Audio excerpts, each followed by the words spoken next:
Hello, everyone. Welcome to another episode of my YouTube vlog show.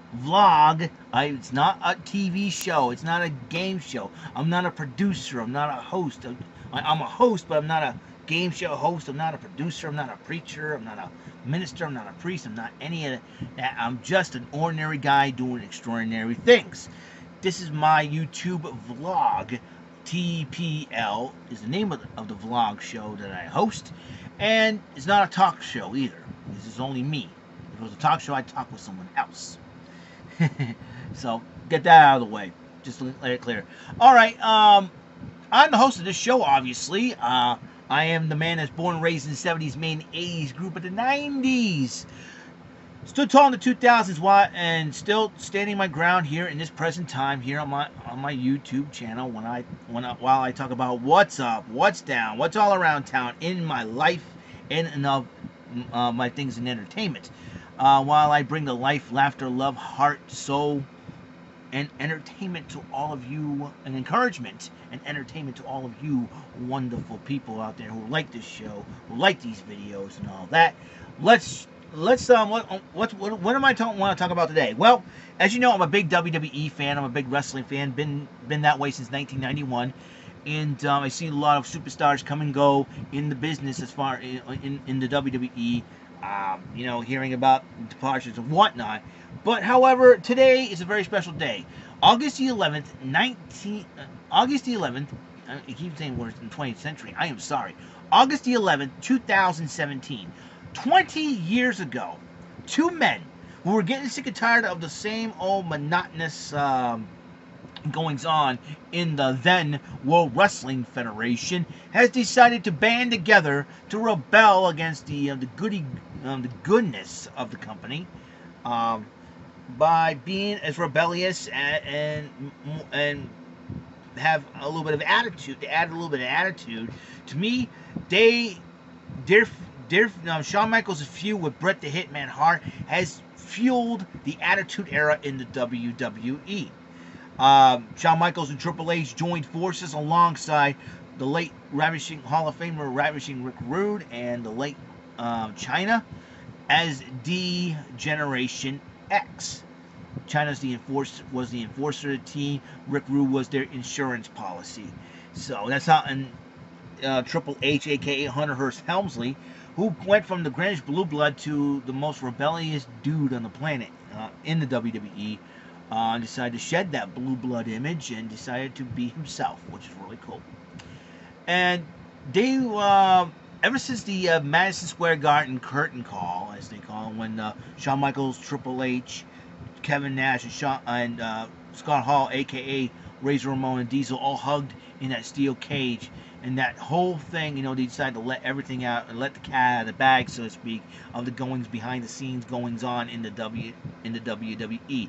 They made life miserable for Bret the Hitman Hart, which gave birth to the Montreal Screwjob, and decided to wreak havoc wherever they go, whether in a humorous way or in a way that people don't like it.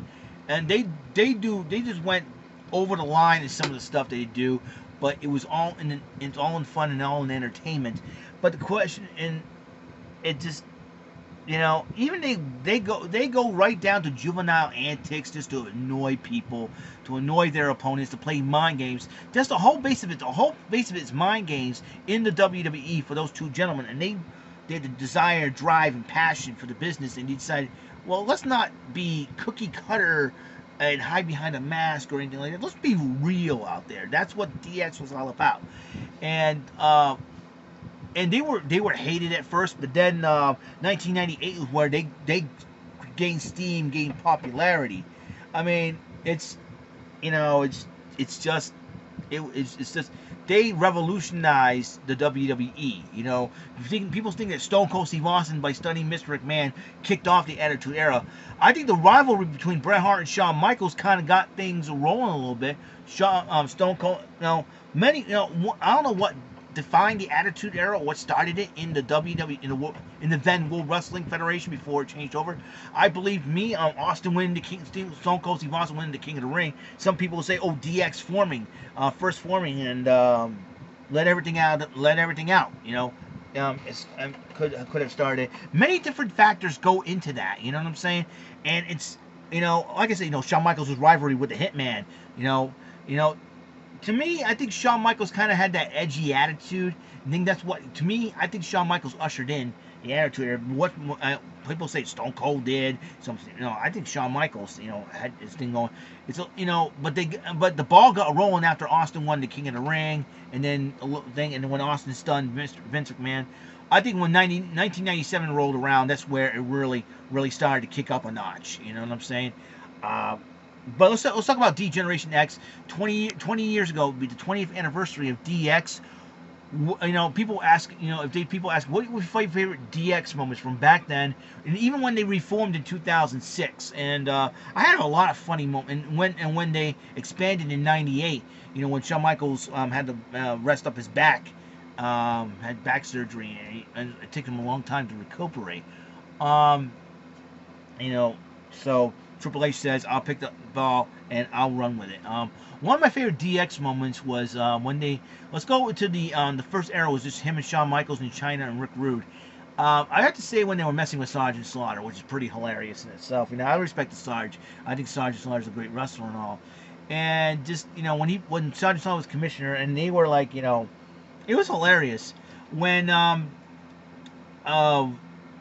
it's when they said, when they're talking about wanting a match with Ken Shamrock back then. So did you say? And he's like, "You want Ken Shamrock? Wait, this is not working." They put on these riot helmets, and then they have the windshield wipers on them because they think that they call him Sergeant Slobber and all that.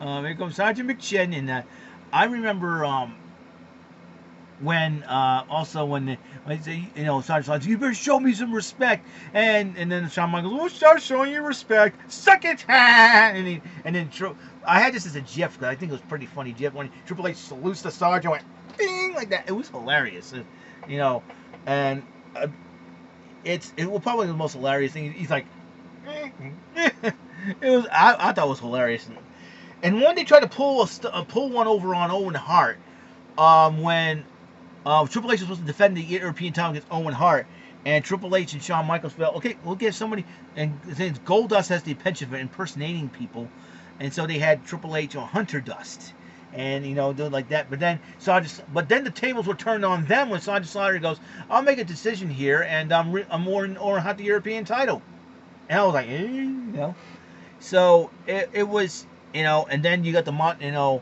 everything else with the Montreal Screwjob was when DX caught a lot of heat at the time. They're all like, you screw Brett and all that, and just it was totally strange. And when Shawn Michaels beat the British Bulldog for the European title, and on one night only in England, and people got a lot upset, and DX had to get the heck out of there, man. It was, and then I think Shawn Michaels was forced to defend the European title against Triple H because Shawn Michaels was the World Wrestling Federation champ at the time. And they made a big ruse out of it and everything else. Jim Cornette gets upset about it, and then, they say, "We got you, Sarge, suck it." It's like, it was hilarious. And then we all thought DX died when Austin beat Michaels for the title at WrestleMania 14. The reformation of DX, you start in the DX Army, the Army era, I like to call it, when Triple H says, "I'll pick up, you drop the ball, Shawn, I'll pick it up, I'll run with it." Them adding Mike Tyson to the group was really, really shocker. They're trying to do that to screw Austin, and then Tyson was before Austin all along. And you're talking about,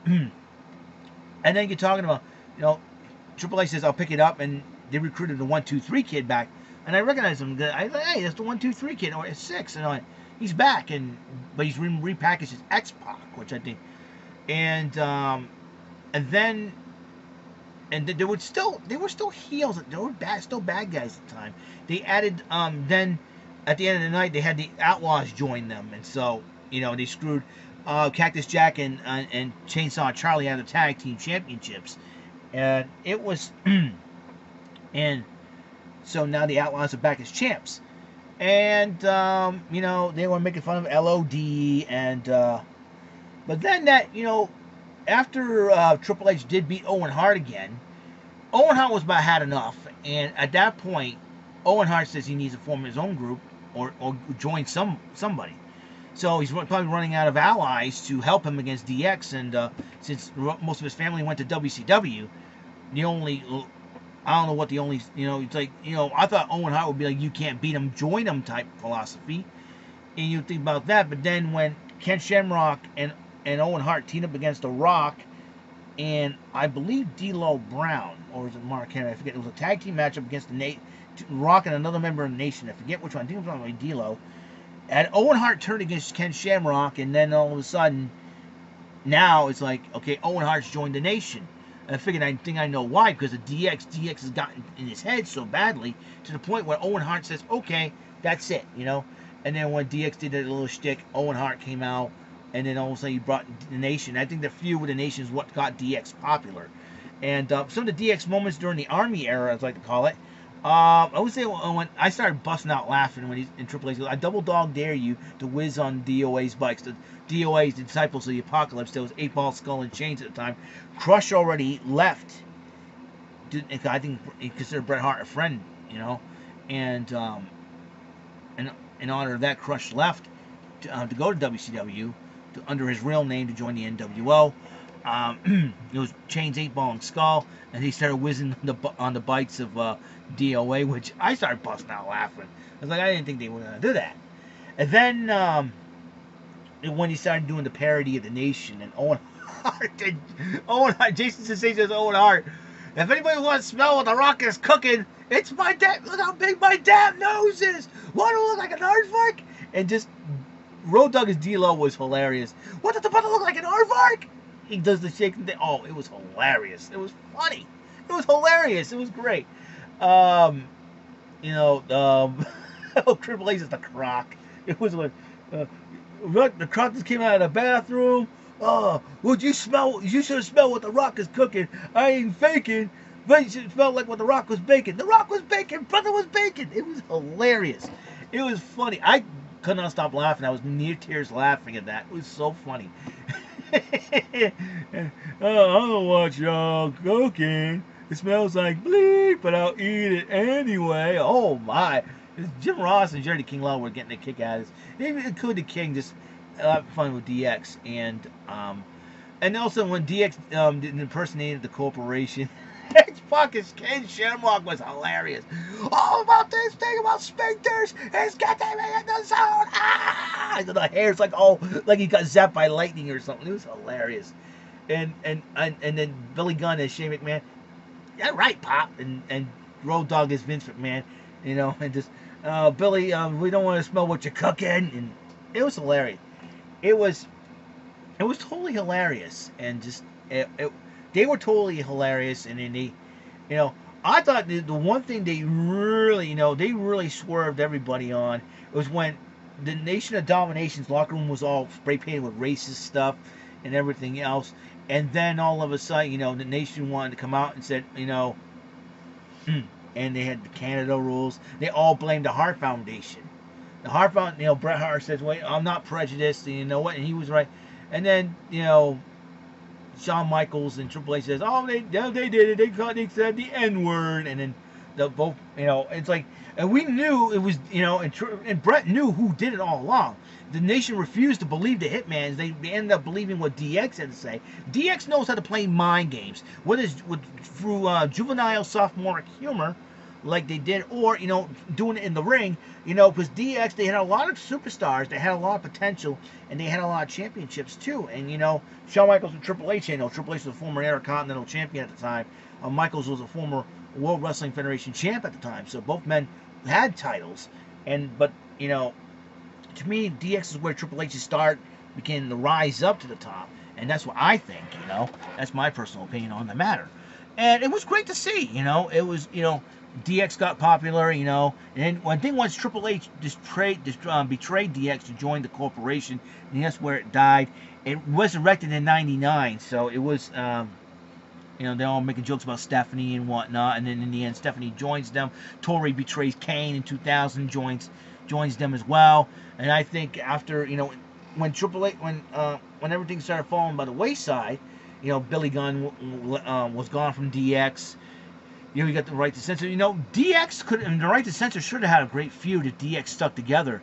Right to censor has been would run their mouth, should have run their mouths. I think that would have been a great feud. DX and right to censor make DX popular again. You know, and that would have been great. But you know, Triple H won. You know, got the spotlight to himself. He's a champ and everything else.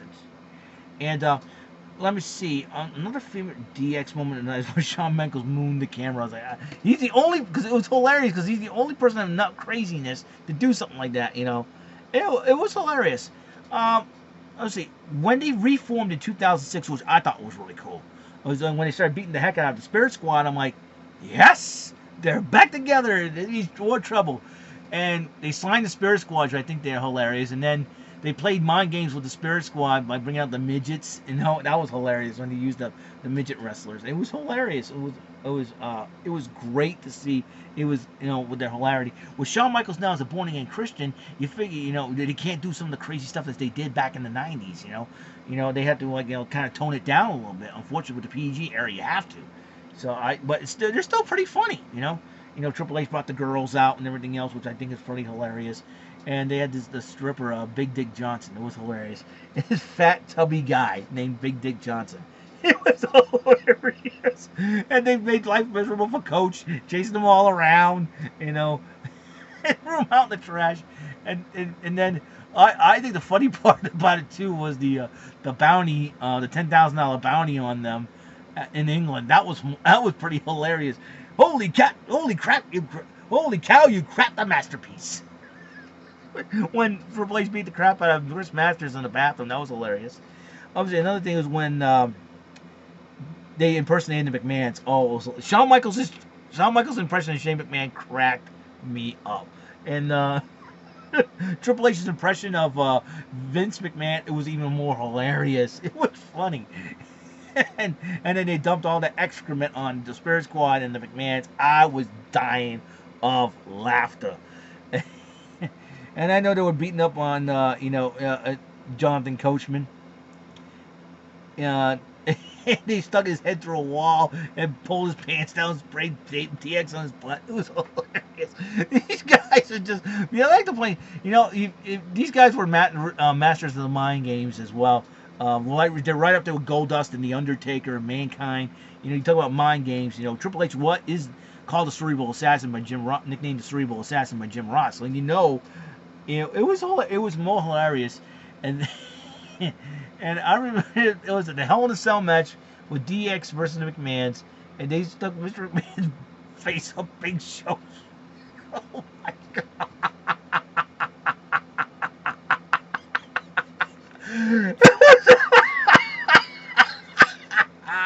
It was hilarious. I had to. Oh my God! How in the world did it happen? Wow! And then there was them against the Spirit Squad in the elimination match, the Saturday Night's main event. So they did the voiceovers. Oh no! Anyone knows my guy chin that looks like Jay Leno. It was hilarious, and meeting the Spirit Squad at the Wild City Festival, I told them they were hilarious against DX because they had the way to do reaction and all. It was great to see them getting entertained. It's great to see the entertainers. Oh, thank you, And they made jokes about my fanny pack, Kenny and Mike. He said, Michael P.S. Hayes. It was hilarious. Anyways, we're talking about D-Generation X here. Listen, another reason is they were doing the cookout outside, throwing a cookout for the people, and they invaded the production truck and they screwed up everything, including messing around with Mr. McMahon's microphone. And it was hilarious. Hello? That's not me talking. Do you think people think this is funny? I was laughing so hard, I was crying. That's how funny it was. It was great. And if I download my microphone, load it now. I'm not over the chipmunk. And he has to lower his mic. So like Darth Vader. And then they drew the rooster, I love Cox and all that, and they do the South Carolina mascot, the Cocky, and they do all those jokes. I'm like, oh, these guys are just too much, And messing with another funny part is us fans wanted to see this happen. DX humiliating Eric Bischoff. You know, after they got screwed against Rated RKO at the Taboo Tuesday or Cyber Sunday and all, and they called out Eric Bischoff. Eric Bischoff goes to the ring and they started rubbing his butt on Big Dick Johnson's butt, rubbing his face, I should say, on Big John, giving the stink face from Big Dick Johnson. You know, that crazy story. It was hilarious. DX is pretty funny, and then you add Hornswoggle to the mix, and you know, they do the plugs. The plugs are pretty funny. Shawn Michaels, when DX was reincarnated in 2006, remember, Shawn Michaels is not the same guy that he was back in the early 90s when DX first formed, in the mid 90s when DX was first formed. Remember, he's changed his image a lot. So, you think he act like this clueless idiot that doesn't know anything, and just, you know, when Stan, aka Ty Dillinger, get kicked in the face. See, I just kicked Stan. You know, I wish I could show you all the footage, but it's copyright owned by WWE. But I'm sure you wrestling fans know what I'm talking about. If you want to check all these DX moments out, Flashback Fridays starting today on WWE Network. You know what? If you don't have the network, get one of these. Get it. Get one of these at Best Buy, which is 6 months at $60, or you can get it regularly in Walmart, at GameStop. Only $30 for 3 months. So, you know, the Mae Young Classic, SummerSlam, everything's coming up. You got to get one of these. If you want to see all the DX moments, you got to get yourself one of these. It's just hilarious, man. So, you know, 20 years ago, DX is formed. Awesome, hilarious moments. And just I have DX, 2 DX DVDs in here. I wish I could pull them out right now. But we'll be here all day doing that, and I don't want to be interrupting this video. So, there's one, I think it was DX The Last Stand, and just the new and improved DX. You got to check out. They have funny antics, and just, you know, they make you laugh. If you're a wrestling fan, you love Generation X, Triple H, Shawn Michaels, get those DVDs. I recommend it. And, I recommend them, or even get the book. There's a book on DX. It just totally hilarious. Get the T-shirts. My favorite DX theme would have to be "The Kings" by Run DMC in 2000. You know, so that's my favorite. You know, but you know, and the lead singer who does that DX theme song, I think Chris Warren. Heard rumors that he's passed away. So it'll break it down. So it was great, and one of my favorite DX moments also was when Mike Tyson thought, you know, he would be against DX, and he knocked out Chris Jericho and rejoined them, which I think was pretty hilarious too. And they have a lot of fun, and the Hornswoggle joining them, and I thought it was hilarious as well. And all the you know, they always their shtick is always pretty funny. I hope like Triple H and Shawn Michaels come out of nowhere and say we're gonna form DX, we're gonna do some like DX shticks just to be humorous and fun, and then people come out, hey, what's going on here? And I remember the Raw 1000 when the entire Army reunited along with Shawn Michaels, which I think was pretty cool. With exception of China. China was not there for obvious reasons. I'm sure you all can look into that. You know, and Damien Sandow got embarrassed. Damien Sandow, because if you had Right to Censor reunite as well and have Damien Sandow join them, that would have been something like, hey, let's set up a 10-man tag or something like that.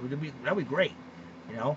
But you know, and the thing with the Damien Sandow came out, you know, Shawn Michaels super kicked him, Triple H got pedigreed, and then Billy Gunn said, "Well, you're not down with that." And, you know, it's totally, you know, DX has done a lot in this business. Has done a lot for the WWE. They kind of jump-started the Attitude Era. They kind of, like, ushered in it more. You know, they brought it more out. And it was something, you know, the entire clique had revolutionized the wrestling business, you know.